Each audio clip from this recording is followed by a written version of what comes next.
नमस्कार जय जगन्नाथ शुभ सकाळ आज हूँ डिसेम्बर 6 तारिख शनिवार आज दिन अनेक गुरुत्वपूर्ण खबर आसी तेणु भिडियो को शेष पर्यंत देखा मोर आपन को अनुरोध तेज आसतु आज दिन 20 बड़ खबर उपर नजर पकाइबा भिडियो भल लगिले आपण को भल पाइबा स्वरूप गोटे गोटे लाइक निश्चित करदेवे एथिसह आपण केउं जिल्लारू ई खबर देखुचंती कमेंट करी जणाइदेवे। आज प्रथम खबर फेब्रुआरी 19 रु मैट्रिक परीक्षा आरंभ। फेब्रुआरी 19 तारिख राज्य में आरंभ होब मैट्रिक परीक्षा। 19 रु परीक्षा आरंभ हो मार्च 2 जाए चलिबो परीक्षा। 19 तारिख सकाळ 9टा रु 11:30 पर्यंत चलिबो। एने माध्यमिक शिक्षा परिषद पक्षरु सूचना दिया जायछि। गणित परीक्षा दिन छात्र छात्री मानक अधिक 15 मिनिट समय दिया जिवो बोली कहा जायछि। तबे केउ दिन केउ परीक्षा रहिछि ताहार पूरा कार्यसूची बोर्ड पक्षरु दिया जायछि। फेब्रुआरी 19 रे प्रथम दिन रे मातृभाषा परीक्षा देबे छात्र छात्री। एहा परे 21 रे इंग्रजी, 23 रे संस्कृत एवं हिंदी, 25 रे विज्ञान परीक्षा रहितिबा बेले 27 रे सामाजिक विज्ञान, मार्च रे गणित परीक्षा देबे छात्र छात्री। गणित परीक्षा दिन अधिक 15 मिनिट समय दियाजिबो बोली बोर्ड पक्षरु सूचना दिया जायछि। परवर्ती खबर पुटिन को 21 तोपर सलामी सहित करागला स्वागत। उपस्थित रहिथिले राष्ट्रपति और प्रधानमंत्री। अपेक्षार अंत घटिला रूस राष्ट्रपति व्लादिमीर पुटिन राष्ट्रपति भवन में पहुंचिले। पूर्व राष्ट्रपति भवन में उपस्थित थिबा प्रधानमंत्री नरेंद्र मोदी एवं राष्ट्रपति द्रौपदी मुर्मू तांको आनुष्ठानिक भाव में स्वागत करिसंती। पुटिन को 21 तोपर सलामी सहित गार्ड ऑफ ऑनर प्रदान करा जायछि। गार्ड ऑफ ऑनर जेकोसी राष्ट्र मुख्य को प्रदान करा जाउथिबा सर्वोच्च राष्ट्र सम्मान।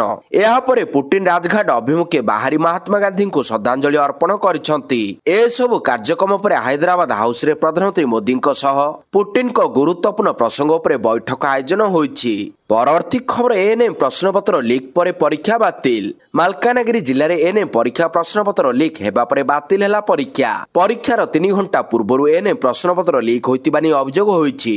द्वितीय वर्ष छात्रंक परीक्षा पूर्व प्रश्नपत्र लीक होईछि। दिन 2टा रे परीक्षा थिबा बेले 11टा बेले प्रश्नपत्र लीक होइतिबा नि अभियोग होईछि। मिड वाइफाई विषय होइथांता परीक्षा हॉल रे परीक्षार्थी पहुंचीबा परे उप जिलापाल घोषणा करिसंती।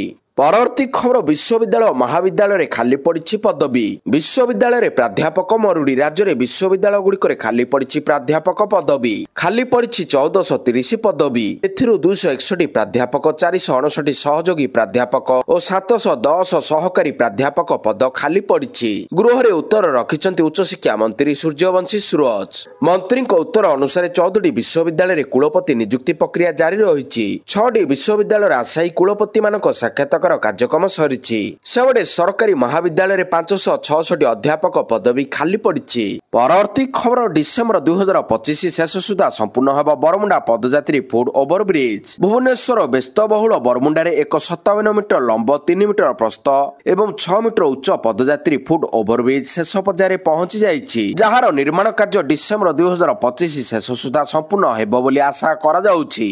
वर्तमान यह कार्यक्षम अच्छी। यह व्यतीत अनुमोदित योजना अनुसार ओभरब्रिज उभय पार्श्व में लिफ्ट व्यवस्था करा जायछि। जहार कार्य खूब शीघ्र आरंभ हेबो। परवर्ती खबर नंदनकानन को आसिले नुआ अतिथि। नंदनकानन को आसिले नुआ अतिथि। जीवजंतु अदल बदल प्रक्रिया नंदनकानन को आसिले नुआ अतिथि। सूरतर श्याम प्रसाद मुखर्जी प्राणी उद्यान रु आसिले जीवजंतु। 5 ओध 2 धूसर गधिया, 10 बिरल कइंछ, 2टी फिजांट पक्षी आसिछि। प्रतिबदल रे श्याम प्रसाद मुखर्जी उद्यान को दिया 14 जीवजंतु, 2 रॉयल बेंगल टाइगर, 2 माई गधिया, 3 4 श्रृंगी कृष्णसार मृग, 5 बिलुआ, 2 बार्किंग हरिण प्रदान कला नंदनकानन। परवर्ती खबर नुआ विज्ञप्ति प्रकाश कले राज्य सरकार। एणिकी किणाबिका होई परिबो पुराना अपार्टमेंट। मंत्री कले बड़ घोषणा। एणिकी किणाबिका होई परिबो पुराना अपार्टमेंट। 2016 पूर्व निर्माण होइतिबा सब अपार्टमेंट गुड़िक किणाबिका होई परिबो। एने बड़ सूचना देइछंती नगर उन्नयन मंत्री कृष्णचंद्र महापात्र।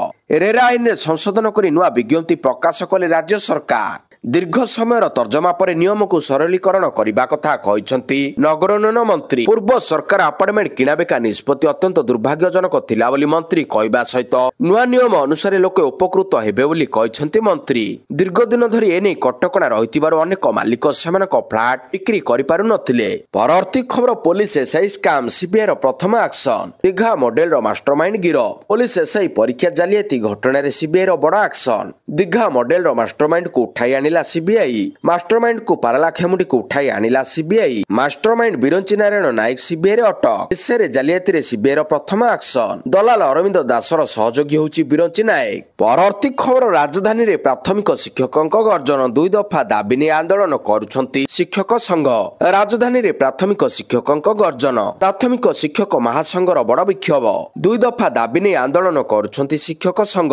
ଭୁବନେଶ୍ୱର ଗାନ୍ଧୀ ମାର୍ଗରେ ପ୍ରାଥମିକ ଶିକ୍ଷକ ମହାସଂଘ ପକ୍ଷରୁ ହଜାର ହଜାର ଶିକ୍ଷକ ଏବଂ ଶିକ୍ଷୟିତ୍ରୀଙ୍କ ଆନ୍ଦୋଳନ।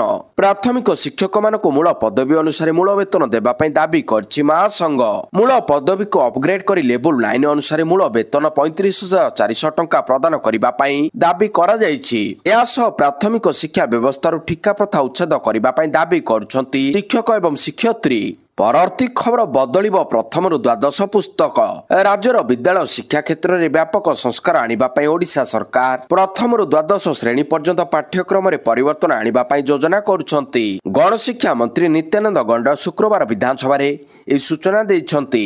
ଏକ ପ୍ରଶ୍ନରେ ଉତ୍ତର ଦେଇ ମନ୍ତ୍ରୀ କହିଛନ୍ତି, ସ୍କୁଲ ଓ ଗଣଶିକ୍ଷା ବିଭାଗ ଅଧୀନରେ ଥିବା ସମସ୍ତ ବିଦ୍ୟାଳୟର ପ୍ରଥମ ଶ୍ରେଣୀରୁ ଦ୍ୱାଦଶ ଶ୍ରେଣୀ ପର୍ଯ୍ୟନ୍ତ ବର୍ତ୍ତମାନ ପାଠ୍ୟକ୍ରମରେ ସମ୍ପୂର୍ଣ୍ଣ ପରିବର୍ତ୍ତନ କରାଯିବ।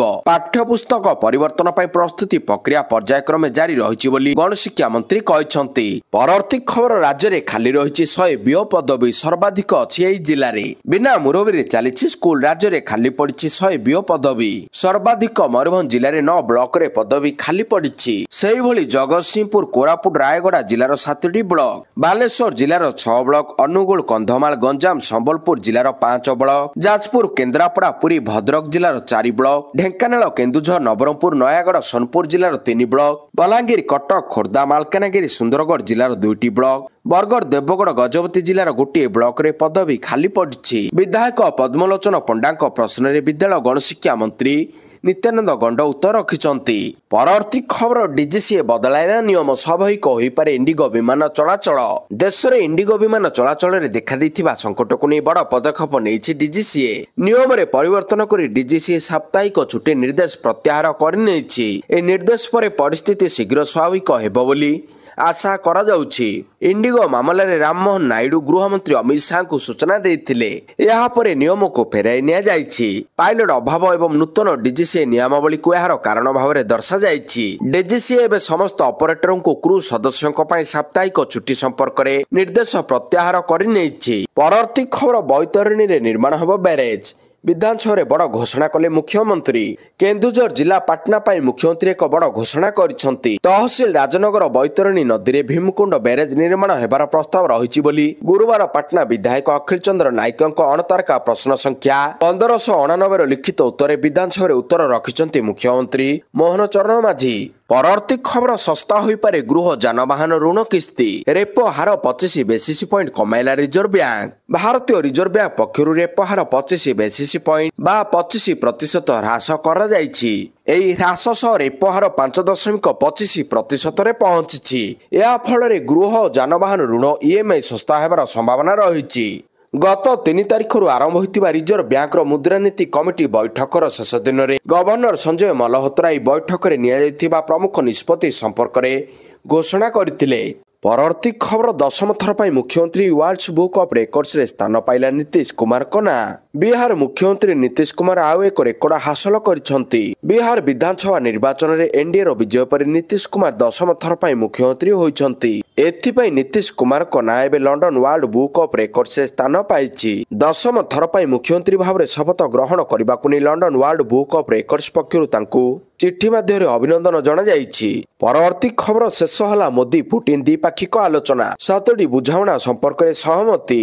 ରୁଷ ରାଷ୍ଟ୍ରପତି ଭ୍ଲାଦିମିର ପୁଟିନ ଏବଂ ପ୍ରଧାନମନ୍ତ୍ରୀ ନରେନ୍ଦ୍ର ମୋଦିଙ୍କ ମଧ୍ୟରେ ହାଇଦ୍ରାବାଦ ହାଉସରେ ଦ୍ୱିପାକ୍ଷିକ ଆଲୋଚନା ସମ୍ପନ୍ନ ହୋଇଛି।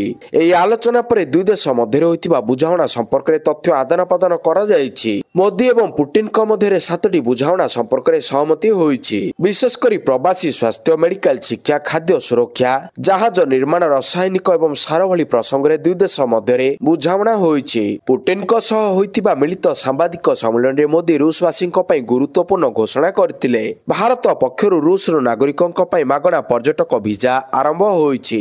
ଏହି ଇ ଭିଜା 30 ଦିନ ପାଇଁ ବୈଧ ରହିବ ବୋଲି ମୋଦି କହିଛନ୍ତି। ଏସବୁ ବ୍ୟତୀତ ଯେଉଁ 7ଟି ପ୍ରସଙ୍ଗରେ ଦୁଇ ଦେଶ ମଧ୍ୟରେ ବୁଝାମଣା ହୋଇଛି ସେସବୁ ହେଉଛି ସହଯୋଗ ଏବଂ ପ୍ରବାସନ ବୁଝାମଣା, ଅସ୍ଥାୟୀ ଶ୍ରମ କ୍ରିୟାକଳାପ, ସ୍ୱାସ୍ଥ୍ୟସେବା ଏବଂ ମେଡିକାଲ ଶିକ୍ଷା, ଖାଦ୍ୟ ସୁରକ୍ଷା ଏବଂ ଗୁଣବତ୍ତା, ଜାହାଜ ନିର୍ମାଣ, ସାମୁଦ୍ରିକ ସହଯୋଗ, କୃଷି ସାର, ଆଉ ରହିବନି ୟୁରିଆ ସାରର ଅଭାବ। ଏଣିକି ଭାରତ ଏବଂ ରୁଷ ମିଳିତ ଭାବରେ ୟୁରିଆ ଉତ୍ପାଦନ କରିବେ। ଏନେଇ ଦୁଇ ଦେଶ ମଧ୍ୟରେ ଶୁକ୍ରବାର ବୁଝାମଣା ହୋଇଛି। ରୁଷ ରାଷ୍ଟ୍ରପତି ଭ୍ଲାଦିମିର ପୁଟିନଙ୍କ 2 ଦିନିଆ ଗସ୍ତ ଅବସରରେ ଶୁକ୍ରବାର ନୂଆଦିଲ୍ଲୀର ହାଇଦ୍ରାବାଦ ହାଉସଠାରେ ଉଭୟ ପ୍ରଧାନମନ୍ତ୍ରୀ ମୋଦି ଏବଂ ପୁଟିନଙ୍କ ମଧ୍ୟରେ ଆଲୋଚନା ହୋଇଥିଲା। ପରବର୍ତ୍ତୀ ଖବର, ପୁଟିନଙ୍କ ସହ ସନ୍ଧ୍ୟା ଭୋଜନ। ରାହୁଲ ଖଡଗେ ନୁହନ୍ତି, ଥରୁରଙ୍କୁ ମିଳିଲା ନିମନ୍ତ୍ରଣ। ରୁଷ ରାଷ୍ଟ୍ରପତି ଭ୍ଲାଦିମିର ପୁଟିନଙ୍କ ଭାରତ ଗସ୍ତର ଶୁକ୍ରବାର ଶେଷ ଦିନ। ସନ୍ଧ୍ୟା ଭୋଜନ ପରେ ରାତି 9ଟାରେ ପୁଟିନ ସ୍ୱତନ୍ତ୍ର ବିମାନ ଯୋଗେ ସ୍ୱଦେଶ ଫେରି ଯାଇଥିଲେ। ରାତି 7ଟାରେ ରାଷ୍ଟ୍ରପତି ଭବନରେ ସନ୍ଧ୍ୟା ଭୋଜନର ଆୟୋଜନ ହୋଇଥିଲା। ଏଥିରେ ପ୍ରଧାନମନ୍ତ୍ରୀ ନରେନ୍ଦ୍ର ମୋଦି ମଧ୍ୟ ସାମିଲ ରହିଥିଲେ। ତେବେ ପୁଟିନଙ୍କ ସହ ସାକ୍ଷାତ ପାଇଁ କଂଗ୍ରେସ ସାଂସଦ ତଥା ବିରୋଧୀ ଦଳ ନେତା ରାହୁଲ ଗାନ୍ଧୀ ଅତ୍ୟନ୍ତ ବ୍ୟାକୁଳ ଥିବାବେଳେ ତାଙ୍କୁ ଆମନ୍ତ୍ରଣ କରାଯାଇ ନାହିଁ। ଏପରିକି କଂଗ୍ରେସ ସଭାପତି ମଲ୍ଲିକାର୍ଜୁନ ଖଡଗେଙ୍କୁ ମଧ୍ୟ ନିମନ୍ତ୍ରଣ ମିଳିନାହିଁ। କିନ୍ତୁ କଂଗ୍ରେସ ସାଂସଦ ଶଶି ଥରୁରଙ୍କୁ ଆମନ୍ତ୍ରଣ କରାଯାଇଥିବା ବିଶେଷ ସୂତ୍ରରୁ ଜଣାପଡ଼ିଛି, ଯାହାକୁ ନେଇ ଏବେ କଂଗ୍ରେସ ଶିବିରରେ ହଟଚମଟ ସୃଷ୍ଟି ହୋଇଛି। ପରବର୍ତ୍ତୀ ଖବର, ସକାଳୁଆ ସ୍କୁଲ ବନ୍ଦ। କୋରାପୁଟ ଜିଲ୍ଲାରେ ଅସହ୍ୟ ଶୀତ ହେଉଥିବାରୁ ଫେବୃଆରୀ ଯାଏଁ ସକାଳୁଆ କ୍ଲାସ ବନ୍ଦ ରଖିବା ପାଇଁ ଜିଲ୍ଲାପାଳ ମନୋଜ ସତ୍ୟବାନ ମହାଜନ ଏକ ନିର୍ଦ୍ଦେଶନାମା ଜାରି କରିଛନ୍ତି। ଜିଲ୍ଲାରେ ତାପମାତ୍ରା ଦିନକୁ ଦିନ ହ୍ରାସ ପାଉଥିବା ବେଳେ ବର୍ତ୍ତମାନ ତାପମାତ୍ରା 8 ଡିଗ୍ରୀ ଖସି ଆସିଛି। ଆଗାମୀ ଦିନରେ ଏହା ପୁଣି ହ୍ରାସ ପାଇବା ସମ୍ଭାବନା ଥିବାରୁ ଏହାକୁ ଦୃଷ୍ଟିରେ ରଖି ଶନିବାର ସକାଳୁ ପିଲାମାନେ ବିଦ୍ୟାଳୟ ଯିବାରେ କଷ୍ଟକର ହେଉଥିବାରୁ ଏହାକୁ ବନ୍ଦ କରାଯାଇଛି। ଶନିବାର ପୂର୍ବାହ୍ନ 10ଟାରୁ ଅପରାହ୍ନ 4ଟା ଯାଏଁ ସ୍କୁଲ ଚାଲୁ କରିବା ପାଇଁ ଜିଲ୍ଲାପାଳ ନିର୍ଦ୍ଦେଶ ଦେଇଛନ୍ତି। ପରବର୍ତ୍ତୀ ଖବର, ଆହୁରି ସୁନ୍ଦର ଦିଶିବ ଶ୍ରୀକ୍ଷେତ୍ର। ଶ୍ରୀଜୀଉଙ୍କ ଦର୍ଶନ ସାଙ୍ଗକୁ ସୁଦୀର୍ଘ ବେଳାଭୂମିର ମଜା ନେବା ପାଇଁ ଏଠାକୁ ଧାଇ ଆସିଥାନ୍ତି ପର୍ଯ୍ୟଟକ। ମାତ୍ର ବିପର୍ଯ୍ୟସ୍ତ ପରିମଳ ବ୍ୟବସ୍ଥା ଯୋଗୁଁ ଅନେକ ସମୟରେ ନିନ୍ଦିତ ହୋଇଥାଏ ସହର। ମାତ୍ର ଏବେ ସହର ପରିମଳ ବ୍ୟବସ୍ଥା ସୁଧୁରିବାକୁ ଅଣ୍ଟା ଭିଡ଼ିଛି ପୌର ପ୍ରଶାସନ। ସହରରେ ଆଉ ଏଣେତେଣେ ପଡ଼ିବନି ଅଳିଆ ଆବର୍ଜନା। ମଧ୍ୟପ୍ରଦେଶର ଭୋପାଳ ଓ ଇନ୍ଦୋର ମହାନଗର ନିଗମ ଢାଞ୍ଚାରେ ପୁରୀ ପୌର ପାଳିକାରେ ହେବ ସଫେଇ ଅଭିଯାନ। ଏଥିଲାଗି ପୁରୀ ପୌର କାର୍ଯ୍ୟନିର୍ବାହୀ ଅଧିକାରୀ ଇନ୍ଦୋର ଏବଂ ଭୋପାଳ ଯାଇ ସେଠାକାର ବ୍ୟବସ୍ଥା ଅନୁଧ୍ୟାନ କରିଛନ୍ତି। ଖୁବ୍ ଶୀଘ୍ର ଏହି ପ୍ରକ୍ରିୟା ଆରମ୍ଭ ହେବ। ପରବର୍ତ୍ତୀ ଖବର, ପ୍ରଥମ ଇନିଂସରେ ଅଷ୍ଟ୍ରେଲିଆ ଅଗ୍ରଣୀ। ଇଂଲଣ୍ଡ ବିପକ୍ଷ ଦ୍ୱିତୀୟ ଆଶେଷ ଟେଷ୍ଟର ଶୁକ୍ରବାର ଖେଳ ଶେଷ ସୁଦ୍ଧା ଅଷ୍ଟ୍ରେଲିଆ ପ୍ରଥମ ଇନିଂସରେ 44 ରନ୍ ଅଗ୍ରଣୀ ଲାଭ କରିଛି। ଭ୍ରମଣକାରୀ ଦଳ ଖରାପ ବୋଲିଂ ବ୍ୟତୀତ 5 କ୍ୟାଚ୍ ହାତଛଡ଼ା କରିଥିବାରୁ ଅଷ୍ଟ୍ରେଲିଆ ବ୍ୟାଟର ଏଥିରୁ ଫାଇଦା ଉଠାଇଥିଲେ। ଫଳତଃ ଦଳ ଦ୍ୱିତୀୟ ଦିବସ ଖେଳ ଶେଷ ସୁଦ୍ଧା 6 ୱିକେଟ୍ ବିନିମୟରେ 378 ରନ୍ କରିପାରିଛି।